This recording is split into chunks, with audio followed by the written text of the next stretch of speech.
God bless everyone. Today we will going to discuss the Vygotsky socio-cultural theory. By the way, my name is Jane Binoyna. Together with my co-reporters, I'm Reynalyn Morante. I'm Glenn Babanzo. And I'm Erison Toy. Vygotsky socio-cultural theory. Socio-cultural theory, the theory of cognitive development, was formulated by Lev Semenovich Vygotsky, a Russian psychologist. Its major argument is that social interaction mediated through language is a key factor in the child's development. Socio-cultural theory, Lev Vygotsky says that learning happens through social interaction and cultural tools, with people like parents, teachers, and peers, helping children develop their thinking and understanding. Vygotsky, 1978, the theory underscores his belief that children's thinking is affected by their knowledge of the social community, which he considered as learned from either technical or psychological cultural tools. Wolfok, 2016. By cultural tools, it meant real tools like measuring instruments, calculators, and etc. Like numbers, language that allows people to communicate, think, solve problems, and create knowledge. Cultural tools are things like language, symbols, and technology that help people learn, think, and communicate. They shape how individuals understand the world and solve problems. For example, learning to use language or a calculator helps people think in new, more complex ways. Cultural context, social interaction, and language. Social interaction is when people talk, share ideas, or work together. It how we connect with others, learn from them, and build relationship. For example, when teacher helps a student to solve math problem, the teacher explains the steps, and the students learn how to do it by listening and asking questions. For example, this child is learning to walk with the help of a parent. The parent holds both hands so that child doesn't have to focus on both balance and moving her feet. Soon, this child will be able to walk and run by herself. Next is language. Role in the theory of human cognitive development. So Vygotsky theory highlights the significant role of language in human cognitive development. Then Burkholder and Pillais 2000, thinking of language plays multiple roles, including culturally shaping the overt behavior of individuals as well as influencing their covert behavior. So according to Burkholder and Pillais 2000, language serves a multiple purposes such as shaping individuals' visible behavior culturally and affecting their internal thoughts and actions. Then Vygotsky, 1986, through language, human cognitive development and higher mental functions are initiated from social communications. As people engage in social activities, they are involved in mental and communicative functions. So Vygotsky also explained that human cognitive development and higher mental functions begin through social interactions facilitated by language. During social activities, individuals engage in both mental and communicative process. Next, there are three stages of speech development. First is social or external speech. At this stage, birth to approximately age 3, speech only occurs on the external or social level to express a desire or to convey simple emotions and such as shouting, or crying. So, this stage at child's development from both to approximately age 3, speech and communication are primarily external and social in nature. This means that there are vocal expressions such as crying and a way to signal discomfort or gigotom.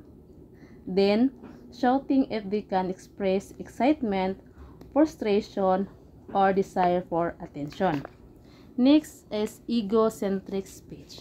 At this stage, approximately age 3 to 7, children think out loud or talk to themselves as they are doing something. For instance, as Paul plays with his toy car and it does not run, he tells himself Sirana or it's destroyed, called egocentric speech. Uh, this speech is development of children verbalize their thoughts aloud as they engage in activity. This form of speech is self-directed rather than meant for communication with others. Last is inner speech. Speech becomes internalized and is used to guide thinking and behavior. So this stage, their language development become internalized. Zone of proximal development. One major feature of Vygotsky theory is the zone of proximal development or ZPD as illustrated by Wheeler 2013.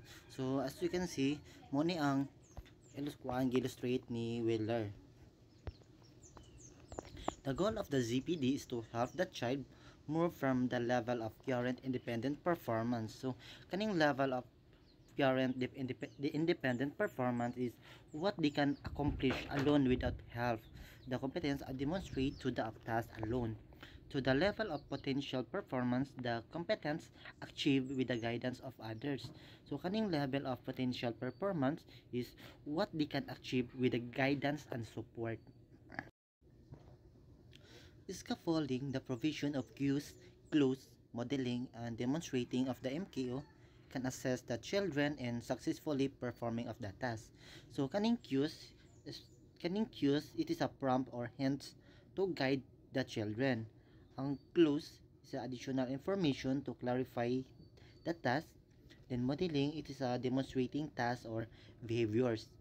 And last is just demonstrating is showing step-by-step procedure. So for example, a teacher providing hands-on prompts to help a student solve a math problem. A parent helping a child to learn read by breaking down words and providing context clue. A coach providing feedback and guidance to help an athlete improve their technique. The four levels of scaffolding by the MKO or more knowledgeable others. So there are four. First is I do, you watch. So for example, the MKO perform the task while the learners observe the process of how the task is completed successfully. Number two, I do, you help. So at this level, the MKO perform the task once again but this time with the help of the learners. Number three, you do, I help. So at this level, the learner perform a task independently but with the guidance of a more knowledgeable others or MKO. And last is you do, I watch. At this level, the learner performs a task independently without the guidance of a more knowledgeable others or MKO. Teaching implication of Vygotsky theory. In the use of ZPD or zone proximal development, teacher can organize classroom activities in the following ways. Vygotsky sociocultural theory shows that students should be active in learning with teacher guiding them. Both teachers and students work together, making learning a shared and interactive process. With the use of zone proximal development, the teacher organizes classroom activities with the following ways. First is instruction can be planned to provide practice within the ZPD for individual children or groups of children. For example, hands-on prompts that help children during pre-assessment could form the basis of instructional activities.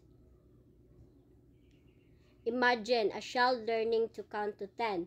You might ask them to count their fingers during pre-assessment. Na-notice nimo they struggle to say the numbers in order. Instead of just telling them the numbers, you can give them hints like, let's count together, 1, 2, 3, or what comes after 5. This hint become the basis for your lesson. Maka-create kag activities where they practice counting objects using their fingers as a guide, or even singing counting songs.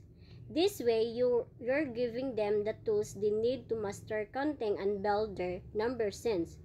By providing targeted support based on their individual needs, you can help them bridge the gap between what they can do independently and what they can achieve with guidance.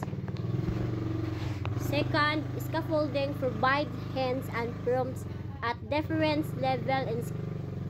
In scaffolding, the adult does not simplify the task, but the role of the learner is simplified through the graduated intervention of the teacher. Scaffolding is like giving a helping hand. The teacher offers hints and tips to help the learner learn, but they don't do the work for them. This helps the learner become more independent and confident over time. Imagine, you're learning addition. Si teacher, mag-start siya by showing you how to add single-digit numbers like 2 plus 3. Then, they might move on to adding larger numbers like 25 plus 16. As you practice more, you will be able to add even bigger numbers like 345 plus 688. So, this is like scaffolding in math. The teacher guides you through simple addition and gradually introduces more complex calculation until you can solve them independently. Last one is cooperative learning activities can be planned with groups of children at different levels who can help each other to learn. When kids learn together in groups, they can help each other out, even if they're at different skill levels. This is called mix-up groups, and it's a good way for everyone to learn from each other. For example, some kids might be good at reading, others at math, and some are really creative. By working together, they can all learn from each other and become better friends too. Moreover, Karpov and Haywood 1998 recognized that for the curriculum to be developmentally appropriate, the teacher must plan activities that encompass not only what children are capable of doing on their own, but what they can learn with the help of others.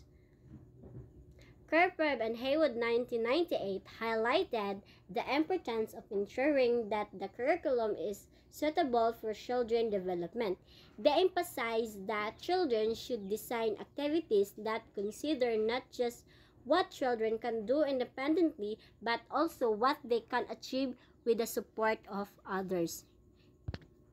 And that's all. Thank you.